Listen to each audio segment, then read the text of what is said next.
Right. ఇక రైతు రుణమాఫీకి సంబంధించిన విధి విధానాలు రూపొందించాలని ముఖ్యమంత్రి రేవంత్ రెడ్డి అధికారులను ఆదేశించారు. రుణమాఫీ ఇతర అంశాలపై వ్యవసాయ సహకార శాఖ అధికారులతో సోమవారం సమీక్ష నిర్వహించారు. ఎన్నికల సమయంలో ఇచ్చిన హామీ మేరకు రైతు రుణమాఫీ అమలు చేసేందుకు ప్రణాళికలు సిద్ధం చేయాలని అధికారులను ఆదేశించారు. 2 లక్షల రూపాయల వరకు రుణాలు ఉన్న రైతుల జాబితాను సిద్ధం చేయాలని సూచించారు. పూర్తి స్థాయిలో బ్యాంకర్ల నుంచి రైతుల వివరాలు సేకరించి అర్హులను గుర్తించాలని తెలిపారు.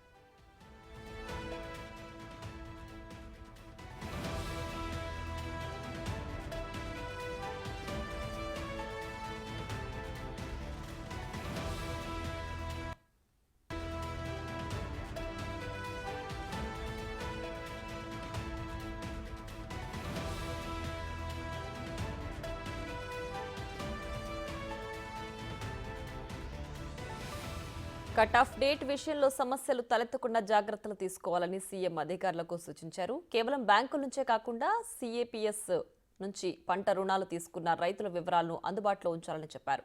2 లక్షల రూపాయల రైతు రుణమాఫీ చేసేందుకు పూర్తిస్థాయి వివరాలతో పాటు అవసరమైన అంచనా వ్యయాన్ని రూపొందించాలని అన్నారు. విధి విధానాలను రూపొందించి స్పష్టమైన ప్రణాళికతో రావాలని ముఖ్యమంత్రి అధికారులను ఆదేశించారు. ఎట్టి పరిస్థితుల్లో ఆగస్టు 15లోగా పంట రుణమాఫీ చేసి తీరాలని తేల్చి చెప్పారు.